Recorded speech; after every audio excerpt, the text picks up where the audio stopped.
All right, good morning, everybody. Running a little bit late. People get focused on their own trouble and just think that I'm like tech support or something. I made it. I made it. I'm here.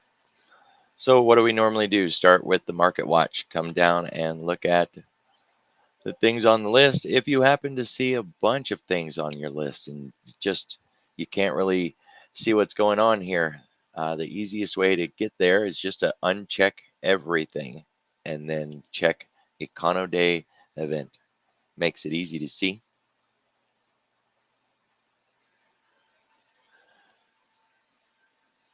So once we have that done, you can see what's on the list today: job claims, PMI numbers, additional auctions. It's going to be an eventful day. Um, Market seems to be getting shook around like a rag doll. The dollar and the bonds are just playing whack-a-mole on our marketplace.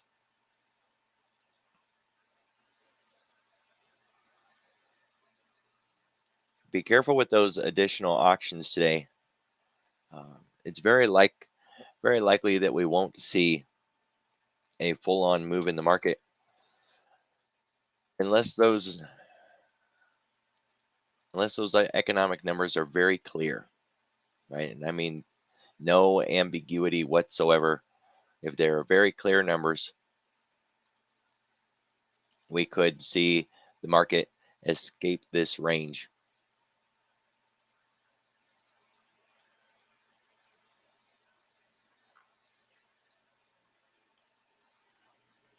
So after that amazing move through the Christmas week, we've pulled back. We're just holding this level. It's important to realize that we are holding this level. That means a lot. It may feel negative. It may seem bearish.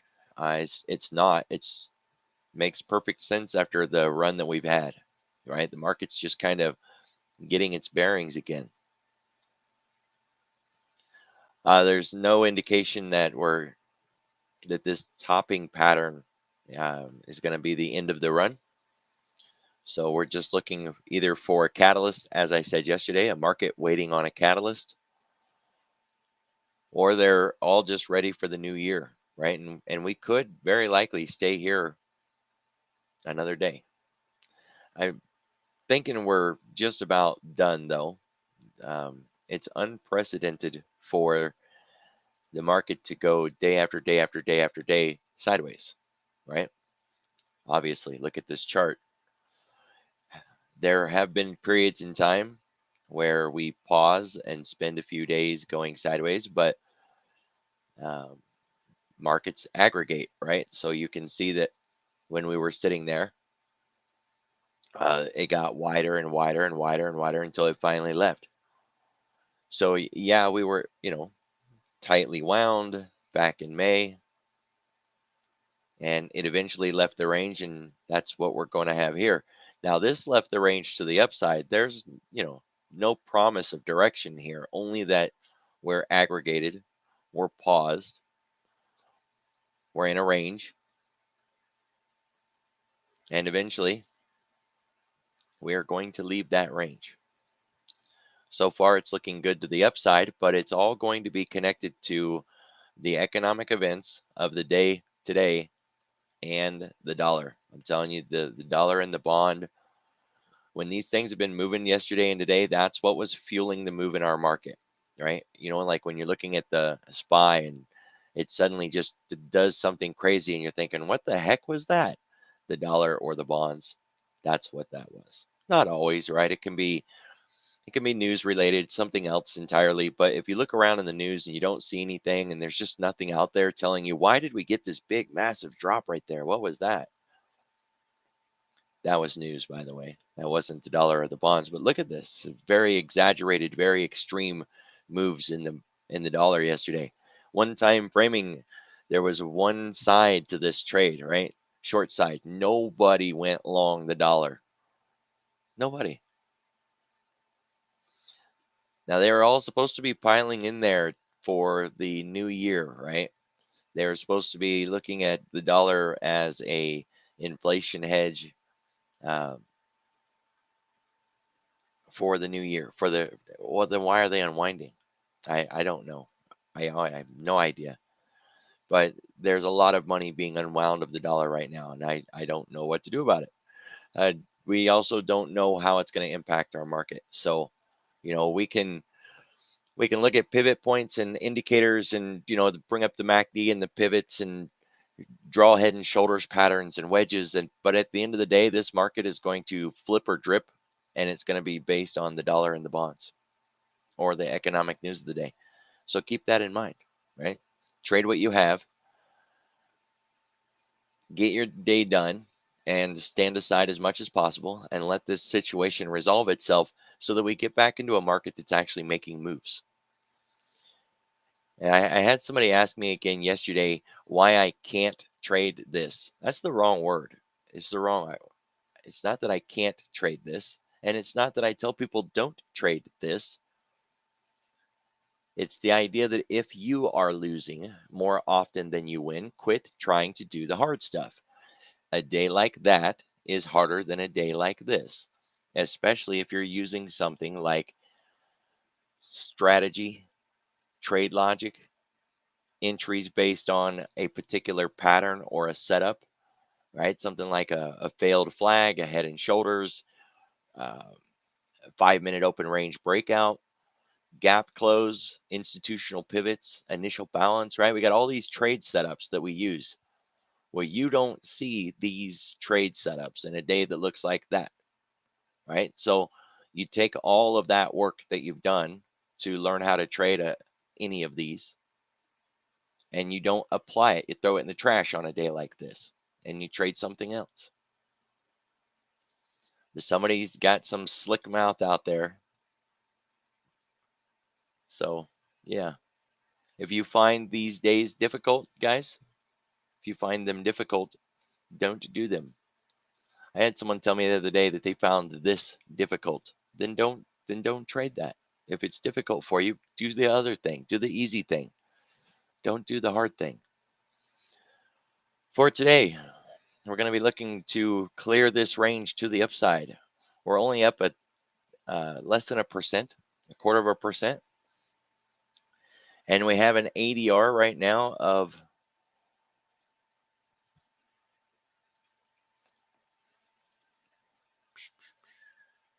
1.5.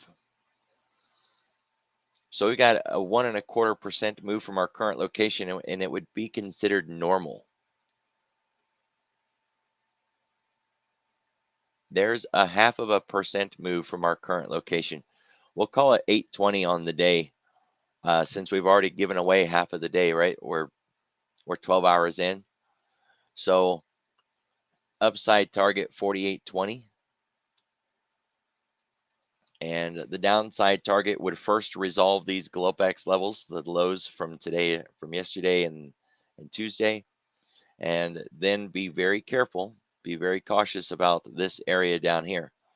There's no real volume nodes down there, right? If I was to turn on volume profile, it would be very shallow right here. If we break 4770 to the downside, we are going to move through this area very fast. So from 4770 to 4730 rather quickly. All right, so be careful with that area. If we happen to break to the downside, that'll be the target, 4730.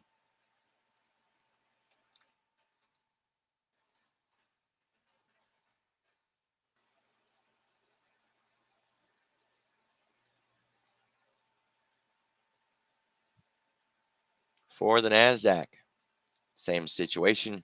Looking for a break to the upside. Now, the NASDAQ had already faded back through that rip zone, right? It's this area in the ES that we were just talking about. The NASDAQ actually did break that structure and then ended up falling all the way back down to that previous pivot. It's something that I mentioned on Tuesday, that if we were to break through, or maybe I mentioned it yesterday, right? That if we were to break through this low and that there was nothing left to hold us, we're going to go and hit that. Hey, we hit that. broken clocks, right? Even a broken clock is right twice a day. So we can do better than a broken clock. Should things turn good today, we will first resolve yesterday's regular trading session high and then yesterday's Globex high. If we manage to get through that, we'll deal with Monday's Monday's high or Monday's Globex, either way you want to say it, and then the high, right? High. If that seems like it's just too far away, measure it. It is zero point 0.7. We're up 0.27, so that's a 1% move. And the Nasdaq has an ADR of 2%. It's not too far away. That's a 1% move. We can easily make that today if we get bullish. If the market stays in this wishy-washy state, we're very likely just to stay sideways through this area. If things get negative, we will very likely revisit 6,400, 16,400. And I don't see it getting worse than that today. There are a lot of things in the market watch today, right? But when you realize that, a whole lot of it is auction, then it kind of narrows the list down quite a bit, right? So all these 11s and the 11:30 and the 1 o'clock, those are all just additional auctions. Oh, excuse me, that 1 o'clock is a rig count. So it's just 11 and 11:30, right? That's even better. I don't like those 1 o'clock auctions. So if you look at it from that point of view, we've got 11 and 11:30 auctions, and that's it, right? For those additional auctions. So no lunch range today. We will not be expecting a market pause during the lunch like we normally would. And we're going to be seriously watching the clock, right? But before we get there, we're going to have our jobless claims and the PMI numbers. It's important to understand that they go out and they survey a bunch of people and they ask them, what do you think the jobless claims are going to be? Right? And they get these average guesses, and then they look at the all the guesses together and they say, well, the guesses are between this range and this range. I wish I was making it up, but I'm not. That's really what they do. So they get all these guesses, they get their range, and they say, well, it's expected to be between this number and this number. And if it's outside of that number, then it's a surprise. And the markets don't like a surprise. So that's where we really get a catalyst coming in. But if we're spot on right where we're supposed to be, it's very likely that we won't see much of a reaction at all.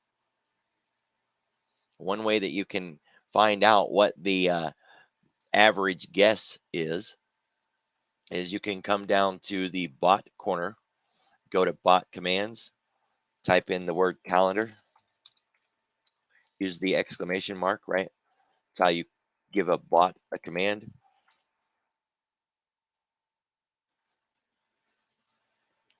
Continuing jobless claims, the forecast, the guesses, is 1.868. Previous is 1.859. And I know it looks like a comma, but it's like, you know,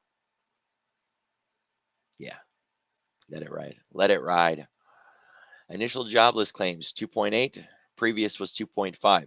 So the forecast versus the actual is going to be whether there's a surprise or not, right? And they've been drastically wrong a few times this year. I mean, like jaw-droppingly wrong, really, really, really wrong. And it's where they get caught off sides, right? So that's what we're going to be looking for. Are they wrong? Are they going to be caught off sides?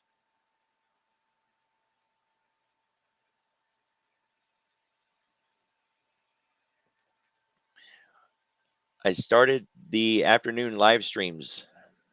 This is something that we used to do back in the old Bullish Bears where we were not using Discord. I would stream in the afternoons where I put on a bunch of trades, review trades, analyze things for people. We haven't done that. We haven't had afternoon streams like that consistently in a while. But when Tim comes in and starts streaming in the mornings, I won't be, because he will be, and that will free me up for the afternoons. And we're going to be doing more of that. I'm not coming in to stream trying to give you a trade. I'm putting on trades in the afternoon. I do that every day, all the time. I may as well do it live. And that's kind of the idea behind it. I'm just showing you guys what I'm doing, and I'm out hunting for trades and putting trades on. But we turn it into a stream so that you can ask questions, and that if you take a trade that I'm in, that you're not the only one in it, that I'm in it too. If it needs fixed, I'm going to fix mine. I'll help you fix yours. Right? That's kind of the idea behind it. I'm going to take those trades whether I record the stream or not.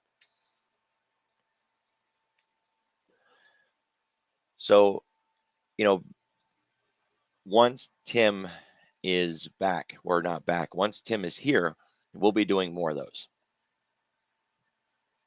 and more frequently,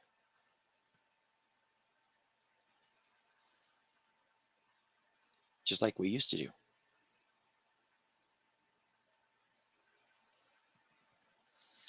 All right, so we've covered the NASDAQ, we've covered the ES. I talked about this situation going on in the dollar and in the bonds. It is important to note that it's not just the dollar, right? That it's the bonds too.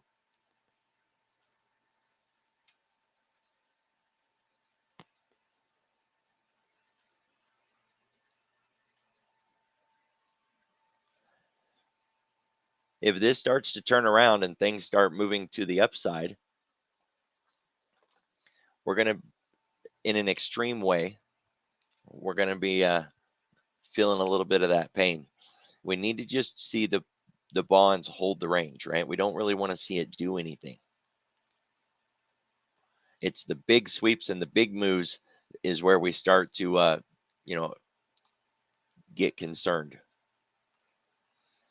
So for the bonds, critical level coming up, we need to hold above that 58, right? 58.01.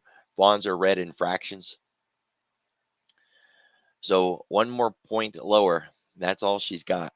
We don't really want to see her break that range. If it does, I mean, we can look back a little bit more. That's kind of pushing the envelope. That's it. Now, the dollar, on the other hand, we're sitting way up here, and there's been a great unwind in the last few days. Maybe they're just unwinding that, right? I mean, I don't know. Maybe that's what they're doing. If that's the case, we're there, right? We got there yesterday. So, we could try to hope for a little bit of stability today and recognize that we are still inside that very large candle.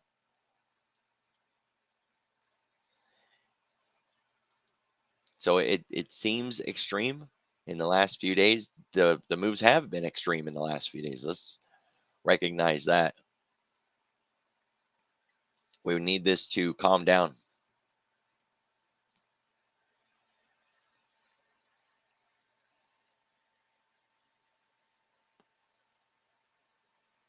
So keep your eye on the bonds, keep your eye on the dollar today.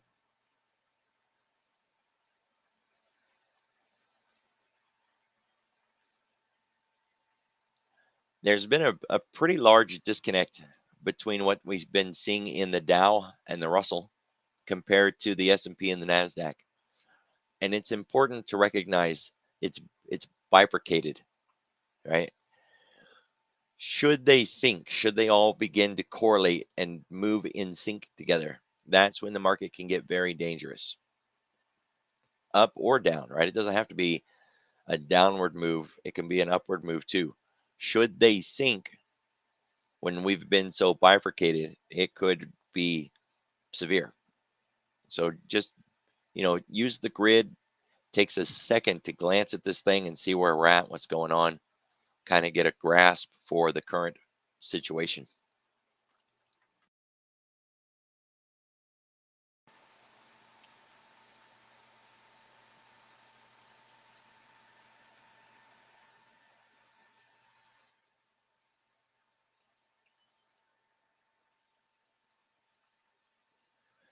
So you can see the sectors are relatively flat. We don't have anything. They're all waiting on that catalyst this morning.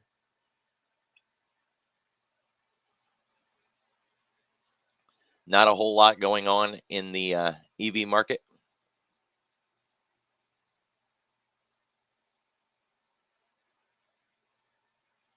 There's been a lot of talk about Bitcoin and its weakness, so we'll just jump over and see what's going on in the crypto names. Now, remember, my crypto list is not a list of coins, right? It's a list of companies that are involved in blockchain in some way.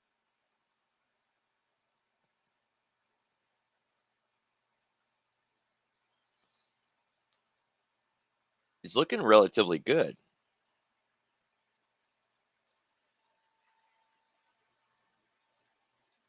Mara may be setting up for a red to green today. Speaking of red to green, we're just going to detour for just a second. Someone pointed this out yesterday, and it was almost like a picture perfect example of a red to green. I mean, if I was going to make a commercial for a trade strategy, man, this would be what I would use. So look at this example on MU. Our typical red to green setup is a 4% move, right? So when we're looking to trade the options on a day like this, we would go about 4% out of the money. Look at where it closed here. And in the pre market, it rallied all the way up higher than yesterday's open, higher than yesterday's highest price. And then when it did open, it faded back and bounced off of that institutional pivot point, right? So a perfect bounce, found its support, rallied up, broke through the last of the resistance and rallied. Now, how far did it go? Well, from where we closed the day before to its highest point, 4.9%. There's your 4% move. It's a very easy pattern to see on a daily chart. Even new traders can find it. You don't need any indicators to measure it or quantify it or nothing. It's right there. Plain and simple, easy to see. We were in an uptrending market. We had a pullback. We had a red to green setup and the follow through. Textbook perfect. Yeah. Then you use that in your trade strategy, either in a day trade or a day trade that you're willing to hold longer than a day, right? Lock in your gains at the end of the day. Say you buy calls out at that 4% level, you fade those as we move through the day. You've got one or two left at the end of the day, and you sell a couple calls against the calls you own to lock in those gains and leave it on as a runner with absolutely no risk left in the trade whatsoever. Perfect. I didn't trade it, right? I didn't see it. I missed it yesterday. I didn't see MU giving us this red to green setup. But if I had seen it, I would have traded it. Yeah. Anyways, Mara has a red to green forming. It's not up at that level yet, right? Not yet. So it isn't there yet, but uh, it's on the list.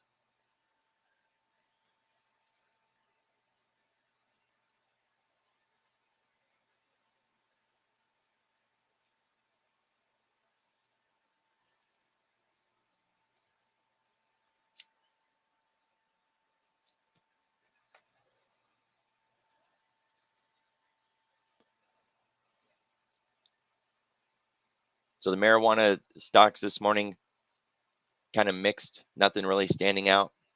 Makes sense. With that move in the dollar and in the bonds, you're really going to want to look at the financials. And of course, finance has been directly connected to energy. And we've had some really good moves in energy in the last few days. Chevron comes to mind.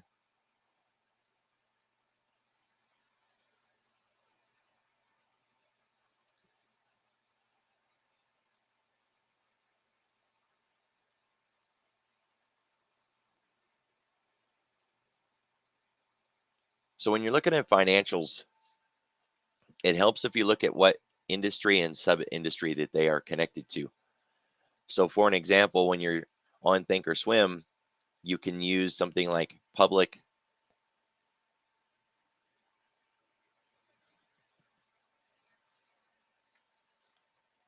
go to industry.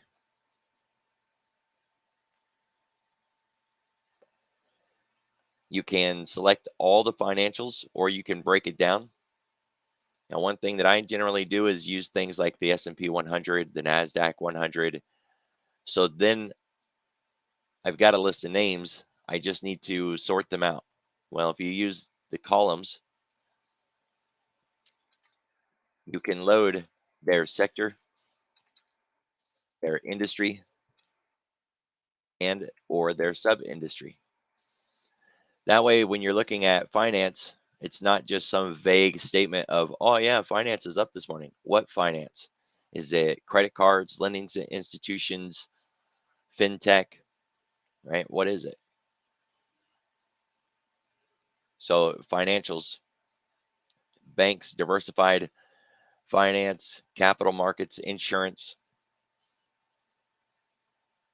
and you can see how information technology, Visa, MasterCard, PayPal, they're listed under IT services, data processing. So don't assume you know where a market belongs in its sector or industry or sub-industry, because that's a really great example, right? I would never think that Visa and MasterCard and PayPal are data processing and IT services. That's not what comes to my mind when I think of those companies, right?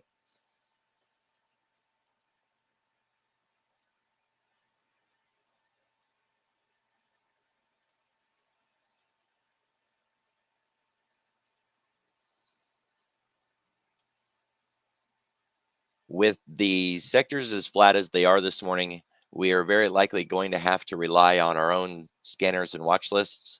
That high-low graph setup is the my go-to for finding intraday things. But behind that, we've got the weekly options, right? So these are just companies that have weekly options. Plenty of names out there,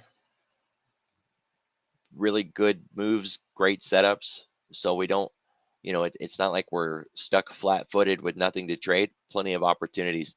Nice red degree forming in the dollar tree, right? That's going to be a really good break play. So the dollar tree closed red yesterday. I would like it to close lower in the day, right? But, whatever. It closed red yesterday, and so far it's getting ready to open at least as high as yesterday's high. Now you can see it's starting to kind of fade off a little bit. But we're going to be looking at the dollar tree today. We're going to want to see this at the open not fall lower than yesterday's open and then rally up, right? 142.2 is going to be the nearest resistance. If it can get through that, then it's got the potential to at least make its ADR. What's the ADR on Dollar Tree?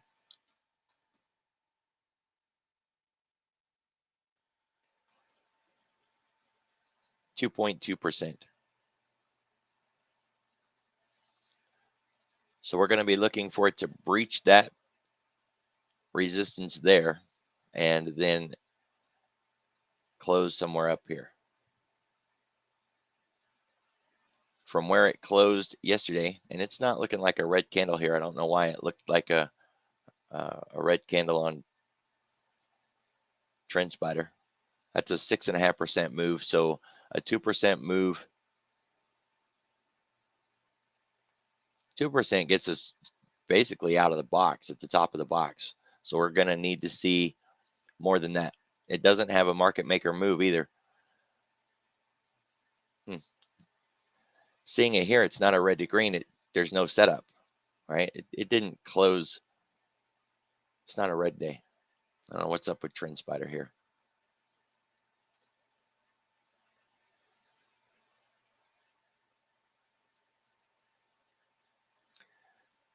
So what happens in a case like this? It's got something to do with quote trend candles. Um, Thinkorswim will do this too. It gapped higher than where it closed, so it was a green day, but it closed lower than it opened, so it shows it as a red day. It may have closed lower than it opened, but it was a green day because it closed higher than it closed the day before. So it's just a candle color setting.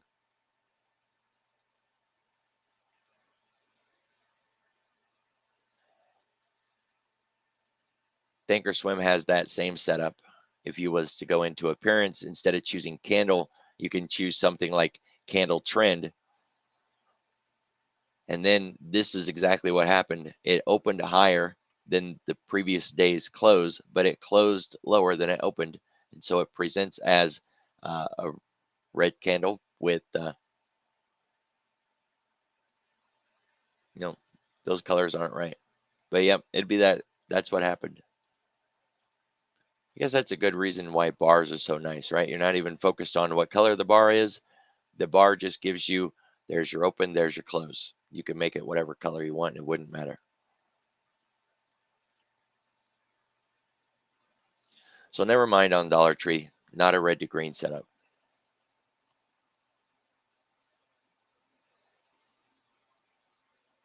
A lot of IPO names on this list today. That's one thing that's really standing out, and they've gotten beat down this year.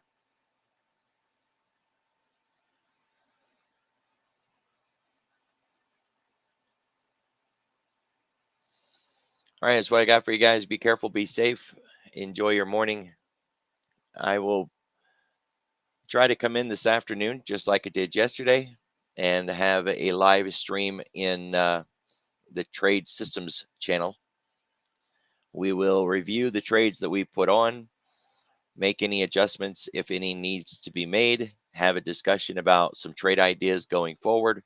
It is in the later part of the week, so I don't know how many new trades we're going to put on, but we'll definitely review what we're already in and, look to see if there's anything that we can get in.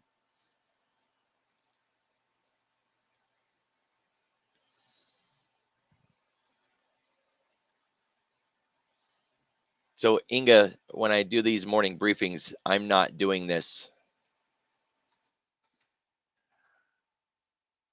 so that people can ask me to review things. I'm doing this to teach people how to do a morning briefing. We can look at AMD because I know,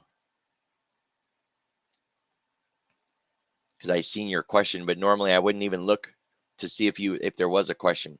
I don't look for input. I don't look for user feedback. I don't look for anything from you guys. I'm just here to give you your morning briefing and then I turn the machine off again. But I did happen to catch your question, so let's see what's up. We have this inside day from 2 days ago. Big, big move. And then we spent 2 days fading back down, and it's trying to find support on this structure back here.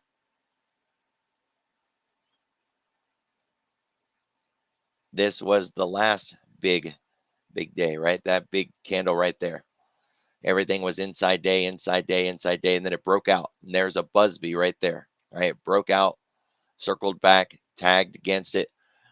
When we have a market with a resistance and then it finally breaks through that resistance and it pulls back and tests the old resistance, it's called a Busby. And we expect to follow through where it would come back up afterwards, right? It only owes you back to the top. So if it does bounce here and turn into a Busby and begin moving to the upside, that's where we would expect the most resistance. If we happen to make it through there, we could continue farther and retest those highs. With that in mind, when you say, can we look at AMD? What are you talking about? Day trade, swing trade to have it? What? Are you already in one? Are you thinking about getting into one? It's very vague when you say, can we look at AMD? I can look at this thing from 9 ways to Sunday, right? We can evaluate it from its monthly time frame all the way down, dig into its financials and see what its earnings statement was. So I need something a little more than looking at AMD. All right, so you sold puts at 148. That means that you are willing to buy stock at 148. How long are you obligated to be in that trade? What's your expiration? This has been doing good all year, so it is very likely that it's going to come back to the 148 and better at some point. And so a wheel strategy would be appropriate, that you could take that stock at 148 and sell calls against that stock at 149, 150, whatever, higher than where you got it, and eventually unload the stock. Now, if you just sold the puts trying to make money and you have no intention of ever taking the stock, if you're getting challenged, you're going to want to roll those puts. But you've got 15 days left, so um, there's no reason to manage the trade yet, other than you're in the money a little bit. I mean, a little bit. Assignment is always a risk, right? So you know that that is on the table, but it's a very low risk at this point. You're 14, 15 days out. Anything that would really increase your risk would be dividend, and there's no dividend to deal with, right? So you don't have that on the table. Plus, you're on the put side rather than the call side, so you don't have that on the table. So no issue there. It's very unlikely that you would get assigned at this point. If you were underneath the last 5 days, I would be concerned. If 3 days to expiration and you're in the money, you should be worried. But at this point, not a reason yet to be worried. I wouldn't roll them. I wouldn't change anything. A lot of times when I sell calls, I start in the money, right? If I have a call, say, well, we just bought one in PayPal for an example. So I have a call in PayPal that I bought. It's the 330. I'm going to be selling calls against the call that I own. And a lot of times I will come in here and I will sell a call in the money. I don't care. It's got extrinsic value, right? It's got $270 of value. I'll sell that for an hour or a day and then buy it back cheaper than I sold it. So just because your put is in the money at the moment, I would not be too concerned yet. The issue, though, is where's it going to go from here? So we're at a pivotal level, critical level. It needs to hold, right? It needs to hold here and make its way back up. Give us that Busby bounce. If it doesn't, you're going to want to try to evaluate, well, what am I going to do with this put? You can roll the put down and out. So, go another month out in time and perhaps roll that put to something like the 140. So that's one thing that you could do.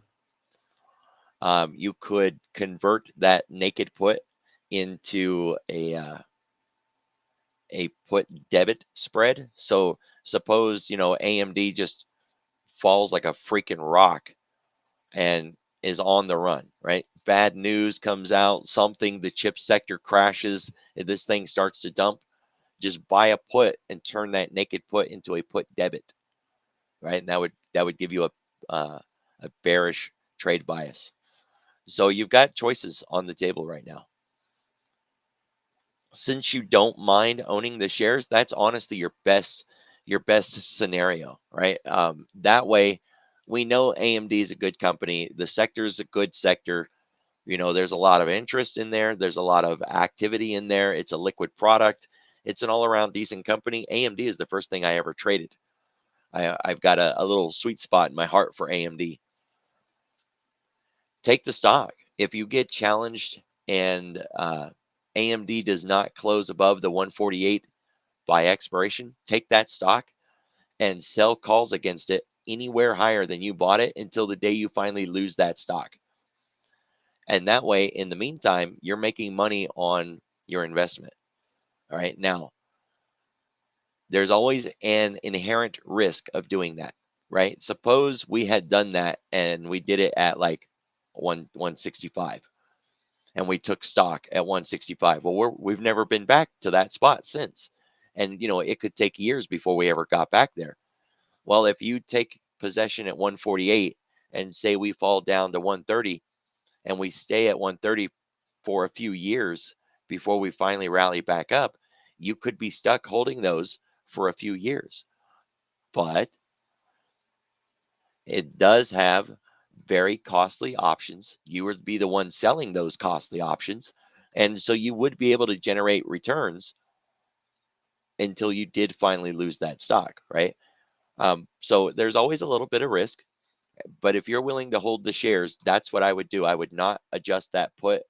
I wouldn't do anything to that put at this point, and I would only roll if it offered me very favorable terms, right? Because we use the roll to fix a trade, but we also use a roll to fix winning trades.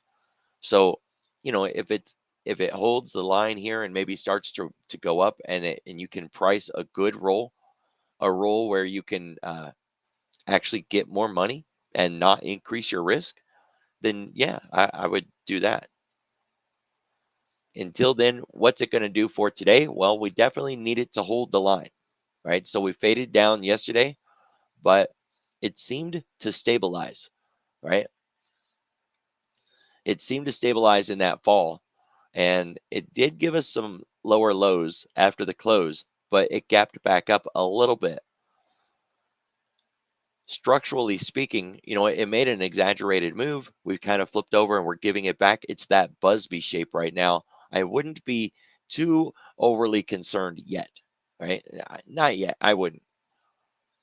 You would want to start getting a little bit concerned if we break this pivot, right? And I mean by the end of the day today, if we close below that level, then you could be a little concerned about, like, well, where are we going? And you could maybe throw on, like an angular, some trend line down here, connect your 1, 2, 3. You can't really get a 3, but right. So if it breaks that, we're going to be looking for it to challenge that next level. We could turn on widgets and doodads and some indicators and try to quantify its structure and momentum, but nah, it's not required, right? Just watch that pivotal level today and see if it can get back above it. Keep an eye on its peers as well, right? Um, on the Discord, you can check peer groups. So if you go back down to that bot corner, type in the word peers, use the exclamation point, AMD. These are the peer groups for AMD, Intel, NVIDIA, microchip processing, Texas Instruments, HPQ. Keep your eye on these as well. Now, AMD can do its own jam, right? It can do its own thing, but it's very likely going to move with its sector. So if these are weak, it'll be weak. If these are strong, it'll be strong. Quote, quote, right? They're not perfectly correlated. All right, guys, be careful, be safe, have a good one. Um, Inga, ask questions in the chat.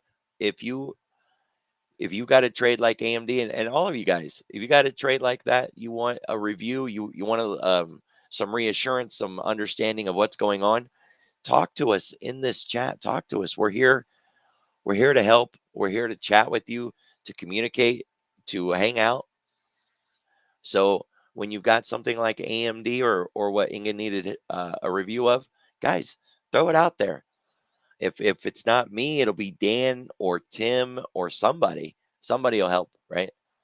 Somebody will help give you some context and some guidance on your position so that it's not so overwhelming, right? You're not alone. You're not alone. We're here to help.